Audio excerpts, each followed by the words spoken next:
Olá, seja muito bem-vindo e muito bem-vinda à revista BH News. Hoje e amanhã acontece o curso de Antropologia Consumer Insights, Antropologia do Consumo. A maneira como o consumidor atua na sociedade contemporânea e as dinâmicas de consumo será o assunto central. Já já eu converso com o antropólogo que vai ministrar este encontro.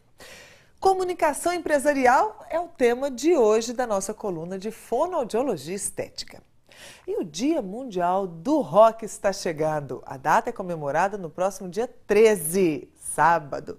Para celebrar, o programa de hoje vai receber muita música boa ao melhor estilo rock and roll. Sai daí. Nós estamos ao vivo pelo canal 9 da NET, canal 29 UHF e também pela internet bhnews.tv.br.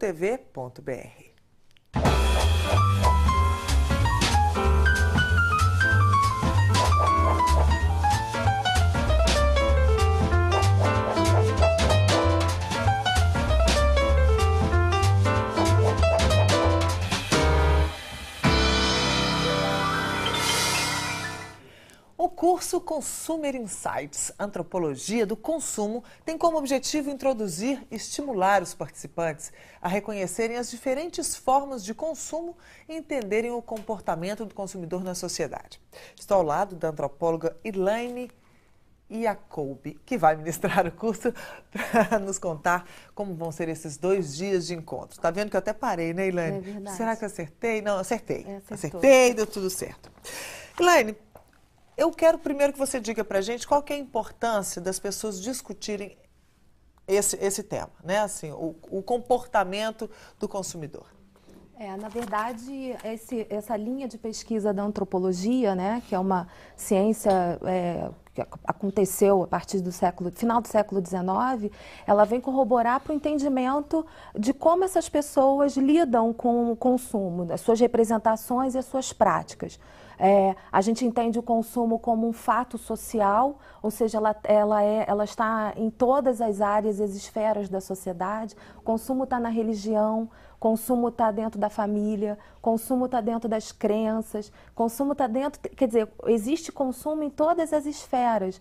Então, o consumo é um meio de você entender os sujeitos, as relações sociais, os fenômenos, os valores que essas pessoas têm, valores morais. Na verdade, estudar o consumo é uma forma, é um meio de algo mais, de entender algo além do consumo propriamente dito. Sim. Não é, por exemplo, estudar para que, por exemplo, a gente entenda que alguém vá consumir mais ou vá, a partir desse estudo, exagerar para o lado do consumismo. Muito pelo contrário, é uma forma das pessoas passarem a se conhecer melhor e a consumir melhor. Sim, até porque nos tempos modernos nós não podemos mais pensar em consumir muito, Exato. em consumir exageradamente. Nós Exato. temos que pensar no consumir responsável. Isso tem que vir do consumidor, mas tem que vir também de quem pensa o marketing, de quem pensa, né, a indústria, de quem pensa o comportamento.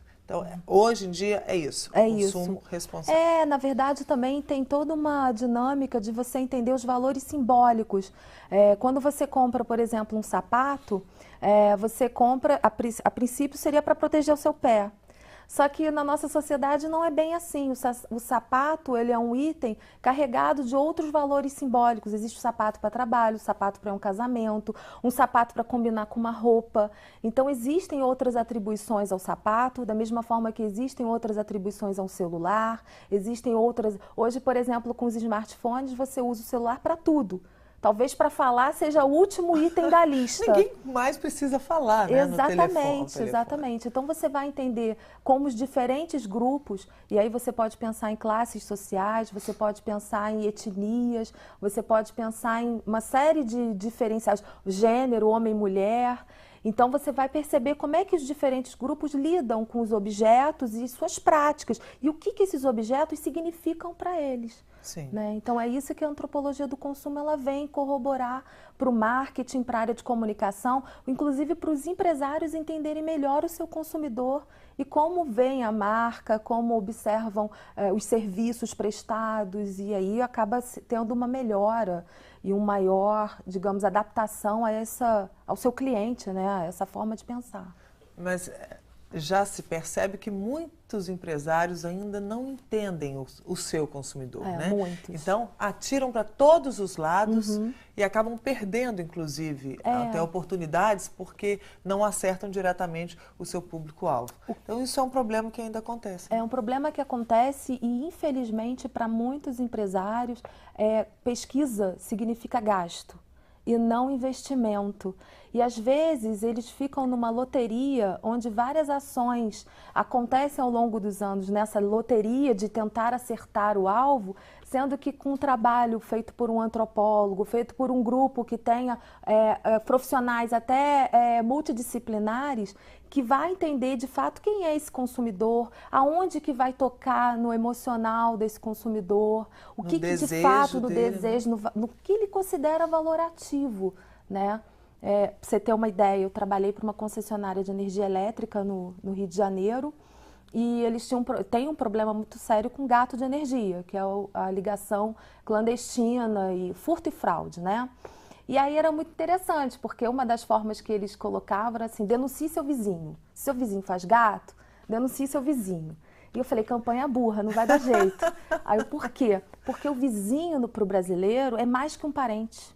O vizinho é aquele sujeito que vai te acudir quando você passa mal e ele é o único que tem carro na sua vizinhança. É o que vai olhar a sua casa quando você está viajando. Olhar seus filhos quando você está trabalhando. Como é que você vai dizer para uma pessoa, tipo, enfia a faca nas costas do seu vizinho, sendo que o vizinho tem a chave da sua casa, né? Exatamente. Então, será que vai ser a concessionária que vai acudir esse cliente na hora de um sufoco? Não, vai ser o vizinho. Então, o vizinho tem todo um simbólico extremamente importante no Brasil, né? E nas comunidades populares mais ainda, porque existe também toda uma solidariedade e até um consumo solidário. Elaine, eu estou com um problema com a nossa entrevista, porque assim, ao longo que você vai falando, eu falo assim, nossa, mas eu quero perguntar isso, mas deixa ela acabar o raciocínio. Quando você acaba o raciocínio, eu já tenho outra pergunta e outra pergunta e outra pergunta. Vai devagar, vamos lá. Vamos com calma. Você falou aí das comunidades. Sim. Você está morando numa comunidade? Eu tenho, desde janeiro de 2011, eu aluguei uma casa numa favela que até então não era pacificada, no Rio de Janeiro, para estudar consumo de serviços públicos e privados. Internet, TV por assinatura, água e energia. Bem nessa dinâmica de entender as relações clandestinas que essas pessoas acabam tendo e toda essa problemática instaurada. E aí agora, com a vinda da UPP, eu dei uma parada, porque eu ainda não sei como a comunidade vai ficar, mas eu já estou projetando um retorno e ficar mais um ano. E o que você sentiu com relação ao consumo? E a gente sente, nessas comunidades? A gente sente que as pessoas são bem mais parecidas com a gente do que a gente imagina. A imagem que às vezes até a mídia coloca como a classe C, a classe D, os pobres, como se fosse algo tão apartado da classe média, eu acho que é errôneo e até superficial. Na verdade, as relações são as mesmas, os valores são os mesmos. Mas os gatos existem. Os gatos, mas aí é que tá. Os gatos, pra você ter ideia, nessa concessionária que eu trabalhei, 55% dos gatos são realizados pelas classes altas, pelas indústrias e pelo comércio. Não é feito por pobres. E aí é verdade. Nossa, mas isso... Inclusive, eu morei num bairro popular que tinha uma elite local que viajava para a Europa, que tem carros importados, e esse grupo é que fazia gato de energia. Eu sempre estudei essa tal chamada classe C, que está em ascensão no Brasil. Sim, então, no meu entendimento de consumo, inclusive do gato, é porque eles acham, como são desfavorecidos, né, economicamente, nós temos esse direito de ter a água, de ter a luz, sem pagar, porque nós não temos condição. Quer dizer, eu achava que esse fosse o pensamento. Mas você veio me falar. Não, tem que outras... classe alta, indústria e comércio, aí é vergonha alheia. Faz, inclusive tem até gente, por exemplo, que tem casas em grandes condomínios, pessoas muito ricas, e que fazem gato só para hidromassagem, para para piscina, Que só para o vergonha, jardim. que vergonha. Aí você vai entrar num conceito de super cidadãos, pessoas que se veem acima do bem e do mal.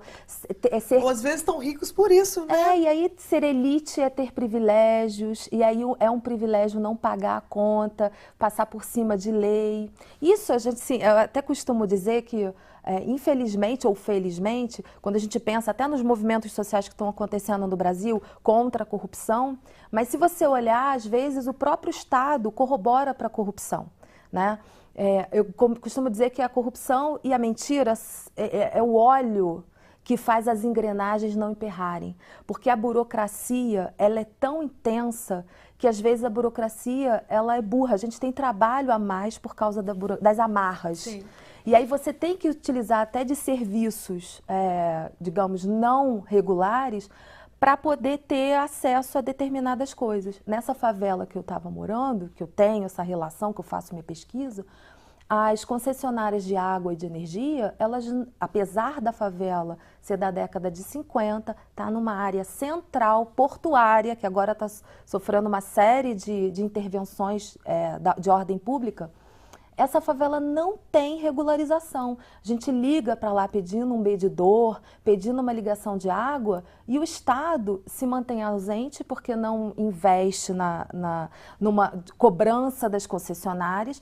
Então, se eu tenho a minha casa, eu sou obrigada a ter o gato. Mesmo que moralmente Sim. isso não Sim. esteja. E aí o que acontece? Eu vi que muitos moradores de lá gostariam de ter a conta de energia por causa, às vezes, de moralidades, por causa das suas escolhas religiosas, porque não se sentem à vontade de estar usando algo que não lhes pertence.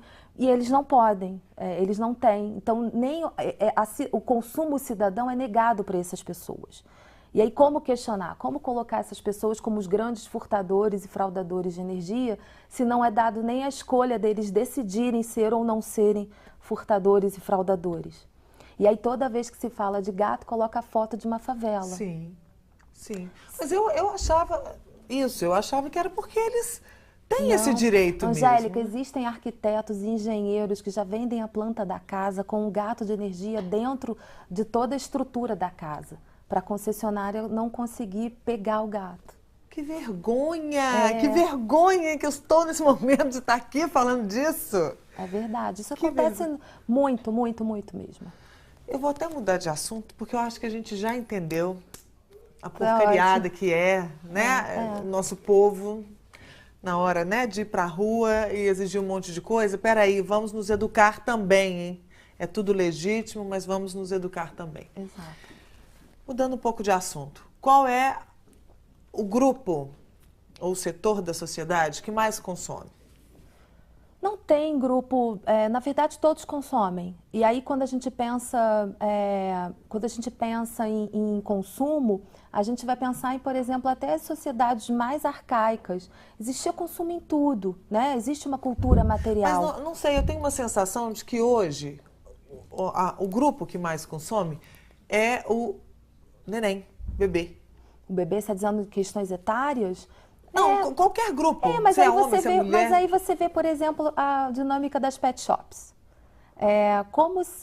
Eu não sei se aqui em BH é assim, mas lá no Rio e principalmente em São Paulo, a profusão de pet shops que oferecem, que até humanizam os animaizinhos, né? O cachorro, o gato, onde existe toda a estética, tem spa para os animais, tem estética, tem embelezamento, quer dizer, o animal vira uma espécie de um filho. Existe a síndrome do ninho vazio. Sim. E aí esses animais ganham outro status dentro, e além do que também as pessoas que moram sozinhas também acabam adotando esses animais. E aí a gente vê também que existe essa profusão de animais utilizando uma série de coisas que não é da escolha deles, né? Até porque eles são irracionais e não têm escolha. Mas a gente acaba lidando com ele como uma espécie de extensão sua e humaniza esse animal. Então pode ser que o setor pet, isso também vai muito de região, né? Que se a gente chegar, talvez aqui também seja muito forte isso, mas não tão forte quanto São Paulo, por exemplo. O Nordeste, o Norte, talvez também não tenha. Mas aí você tem outros.